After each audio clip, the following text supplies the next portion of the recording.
A strong life is not built on luck or comfort. It is built on virtues, unshakable principles that guide us when the world trembles. The Stoics believed that fortune is unpredictable, but character is within our control. Virtue is the anchor that holds us steady in every storm. Today, we return to the heart of Stoic philosophy. We will explore 7 virtues that shape a strong and steady life, not as abstract ideals, but as living practices for every day. Welcome back to Stoic Wellspring.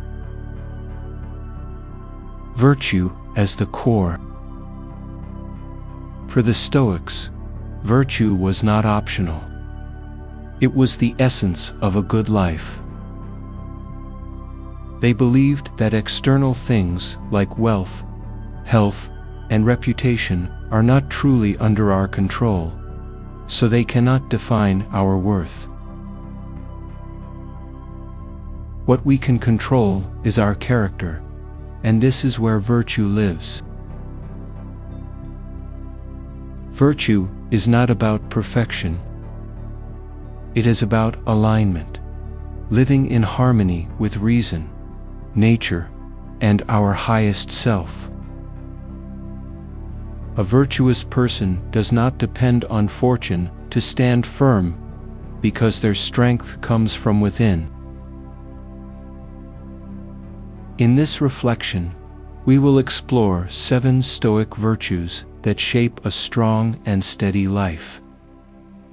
Each virtue is both a compass and a discipline, a way to live wisely, act courageously, and remain unshaken in a world that constantly shifts.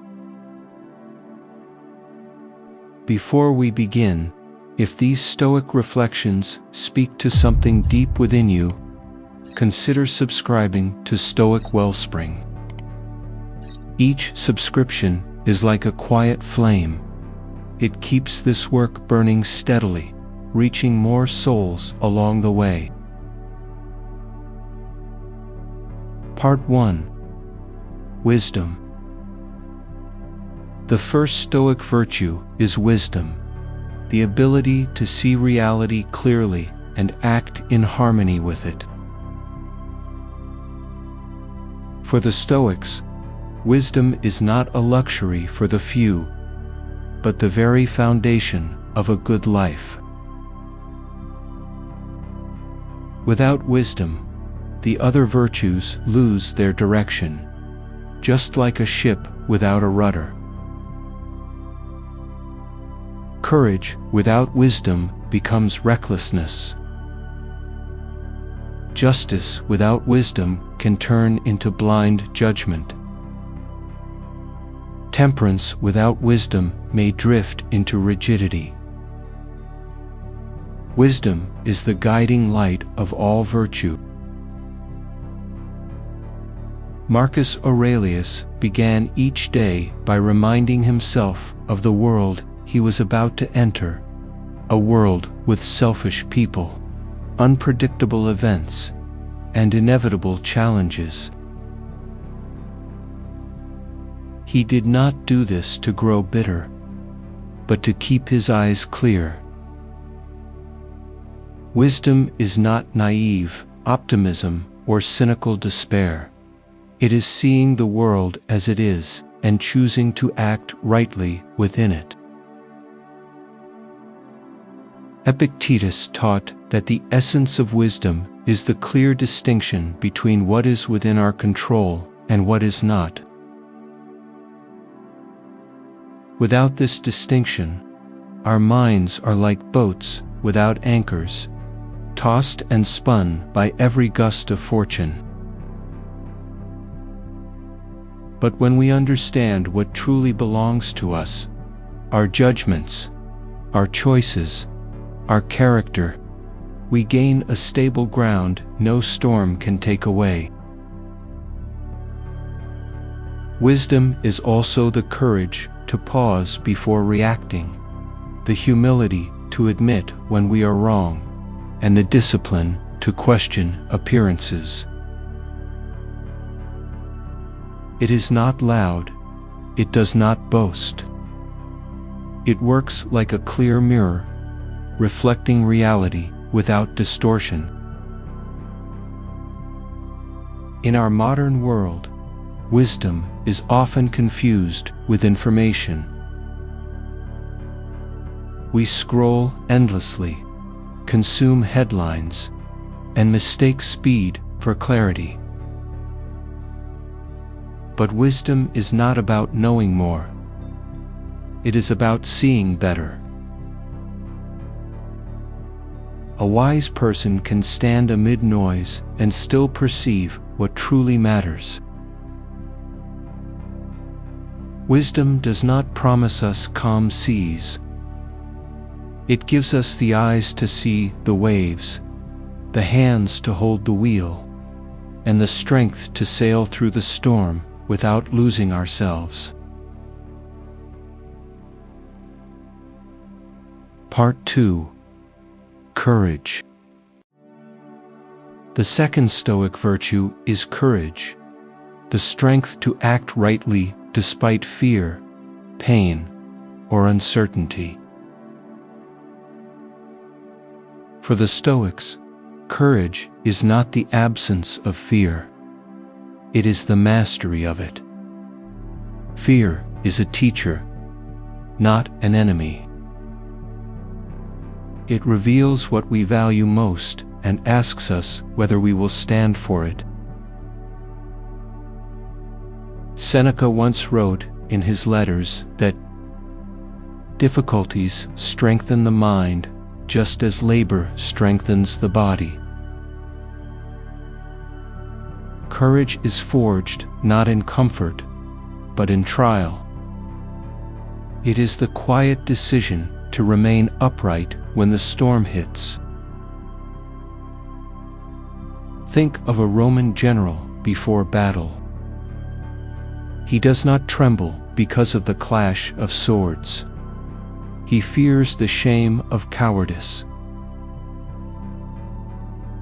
His fear reveals his highest value, honor.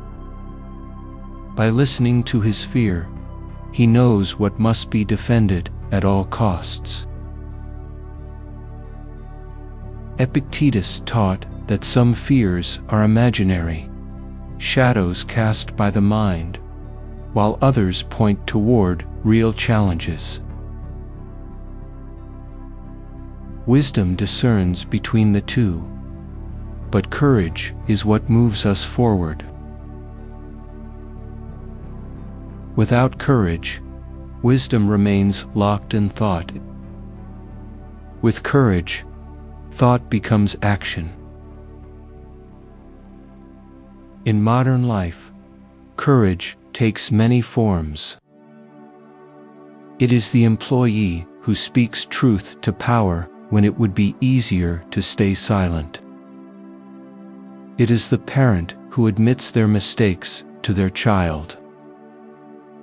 It is the individual who faces illness with dignity rather than denial. These acts rarely make headlines, but they shape character more than any moment of glory. Courage is not loud bravado. It is the steady heartbeat in moments of uncertainty, the quiet yes to what must be done. Without courage, virtue remains a theory. With it, virtue becomes flesh and blood. Part 3. Justice. The third Stoic virtue is justice, the unwavering commitment to give each person their due and to live as a responsible part of the human community. For the Stoics, justice was not just about laws or punishments. It was about harmony with others, acting for the common good, and recognizing that we are all citizens of the same cosmos. Marcus Aurelius wrote in his Meditations that what is not good for the hive is not good for the bee. He reminded himself daily that he was born to work with others, not against them. Justice begins when we stop seeing ourselves as isolated individuals and start acting as parts of a greater whole. Seneca reminded Lucilius that no good life can be lived without service to others. He believed that to be just is to live as if the entire human race were one body, with each of us as a member responsible for the health of the whole. Epictetus taught that our roles as parents, children, neighbors, citizens, come with duties that are not burdens but opportunities to act in accordance with nature. Justice is fulfilled not in grand gestures, but in daily actions as keeping promises, treating others with dignity, and standing up for what is right even when it is inconvenient. In modern life, justice means seeing beyond personal gain. It is the courage to refuse dishonest shortcuts, to speak for those without a voice, and to treat strangers with the same respect we give to friends. Justice is not passive. It is an active choice to live as part of something bigger than oneself. Without justice, society collapses into chaos and virtue becomes self-serving. But with justice, even the smallest life becomes part of a noble order, the order of a shared human destiny. Part 4. Temperance. The fourth Stoic virtue is temperance, the inner discipline to govern desire, emotion, and impulse. For the Stoics, temperance was not about denying pleasure but mastering it. It is the art of balance in a world that constantly pulls us toward extremes. Seneca once wrote in his letters that no person is free who is not master of themselves. He believed that freedom is not found in indulging every whim, but in having power over one's own impulses. Epictetus taught that desires must be trained like wild horses, not killed, not left unchecked, but guided with reason. Without temperance, even wisdom and courage can be corrupted by excess. With temperance, strength becomes steady, and clarity becomes lasting. Marcus Aurelius reminded himself daily to be neither too indulgent nor too harsh. He warned against being ruled by appetites or passions, because they cloud judgment and enslave the soul. In modern life, temperance may be the most difficult virtue to practice. We live in an age of endless stimulation, screens that hijack our attention, advertisements that whisper to our desires, and a culture that equates excess with success. Practicing temperance today means reclaiming ownership of your mind, your time, and your energy. Temperance is not repression. It is freedom through mastery. It gives us the strength to enjoy life without being consumed by it. Part 5. Resilience. The fifth Stoic virtue is resilience, the steadfast strength to endure hardship without breaking, and to rise again when life knocks you down. For the Stoics, resilience was not a personality trait, but a cultivated power, forged through reason, discipline, and acceptance of reality. Seneca once wrote in his letters that fire tests gold, adversity tests brave men. He believed that difficulties are not curses, but the proving ground of character.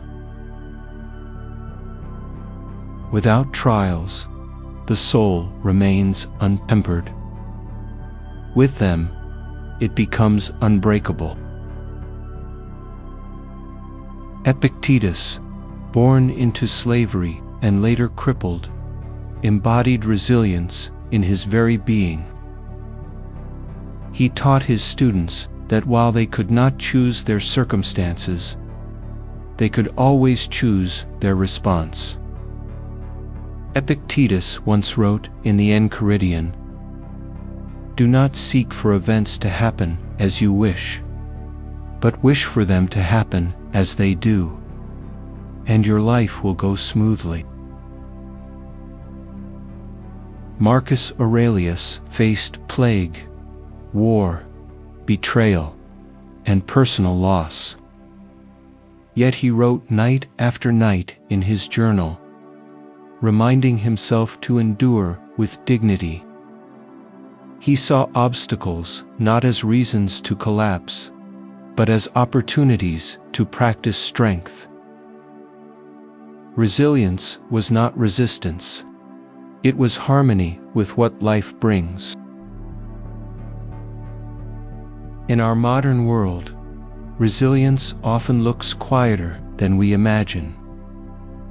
It is the single mother who wakes up at dawn to provide for her children. It is the young man who rebuilds his life after failure. It is the elderly woman who faces illness with grace.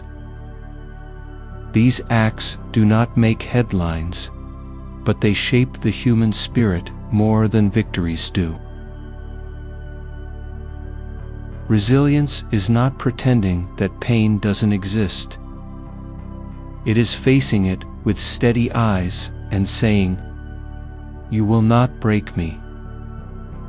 It turns suffering into strength and obstacles into stepping stones.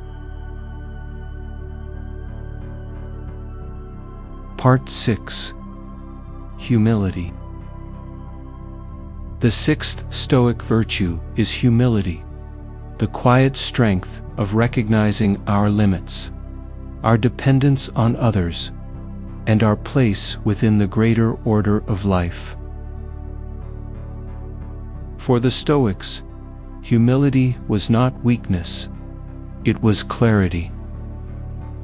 It allowed them to walk through the world without arrogance, to learn without shame, and to serve without needing praise. Marcus Aurelius, though emperor of the Roman world, reminded himself daily not to be consumed by power. In his meditations, he wrote, "Do not be overheard complaining, not even to yourself." He practiced humility by watching his thoughts, tempering his ego, and remembering that he, too, was mortal. Seneca warned against pride in his letters, reminding Lucilius that no one can boast of a sound mind any more than of a sound body. Both are gifts.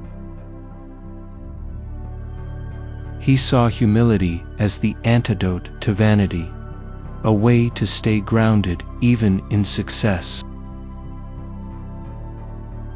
Epictetus, who had nothing to boast about in worldly terms, reminded his students that true wisdom is to know how little one knows. He said in his discourses, "If you want to improve, be content to be thought foolish and stupid." This was not self-deprecation, but the humility that opens the door to growth. In modern life, humility is often misunderstood as timidity. But true humility is fierce honesty with oneself. It is the CEO who admits a mistake to their team. It is the student who asks questions without fear of looking foolish. It is the parent who apologizes to their child. These are not signs of weakness, but of strength anchored in truth. Humility protects us from the illusions of ego. It turns every moment into a lesson, and every encounter into a mirror. It reminds us that we are part of something vast, and in that vastness, there is both power and peace. Part 7. Gratitude. The seventh Stoic virtue is gratitude, the quiet joy of recognizing life as a gift, not a possession. For the Stoics, gratitude was not a mood but a way of seeing. It is the lens that brings clarity to both fortune and misfortune, revealing that every moment, even the difficult ones, can serve the soul's growth.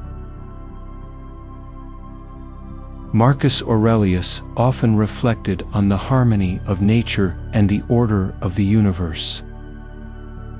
In his meditations, he wrote, "Receive without pride. Let go without attachment."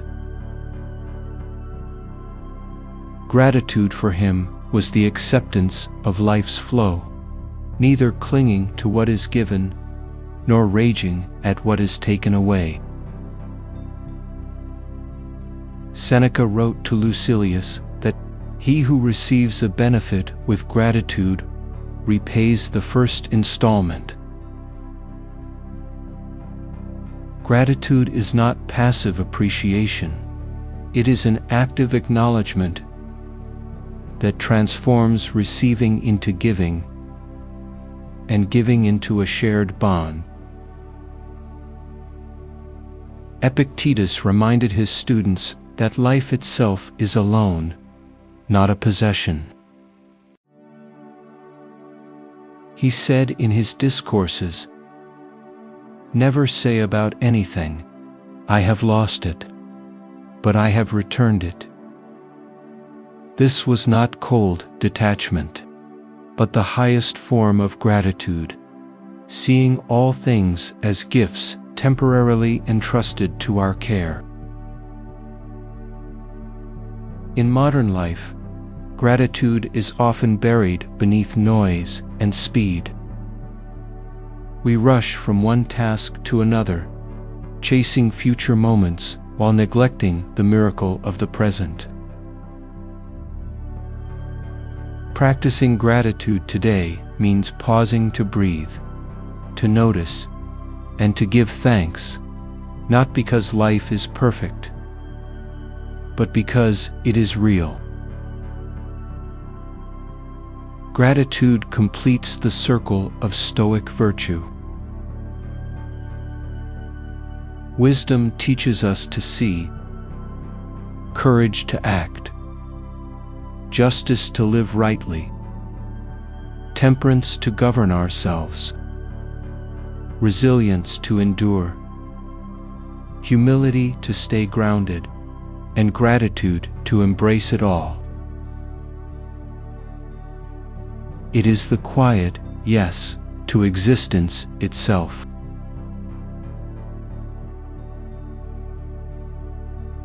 Pause now. Let the noise fade.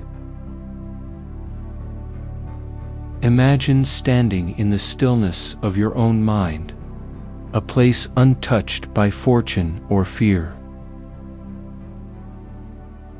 This is where the Stoics built their inner citadel, brick by brick, virtue by virtue. Wisdom gives you clear eyes. Courage gives you a steady heart. Justice connects you to something larger. Temperance governs your impulses. Resilience keeps you standing. Humility keeps you grounded. And gratitude opens the gates to joy. Ask yourself now, which of these virtues has been your strength? Which one have you neglected? And what would your life become if these 7 virtues stood together within you, like pillars holding up an unshakable life? In this stillness, the virtues are not abstract. They are alive. They are waiting for you to remember. The Unshakable Life. A strong and steady life is not built in a day.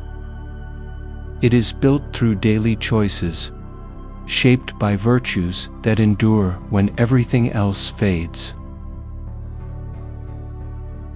These 7 Stoic virtues are not distant ideals. They are living forces, waiting to be practiced in the quiet moments of your own life.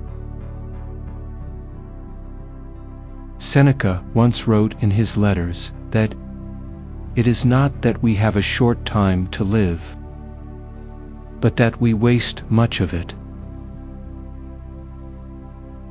Virtue gives us a way to live without waste, to direct each breath toward strength, clarity, and peace.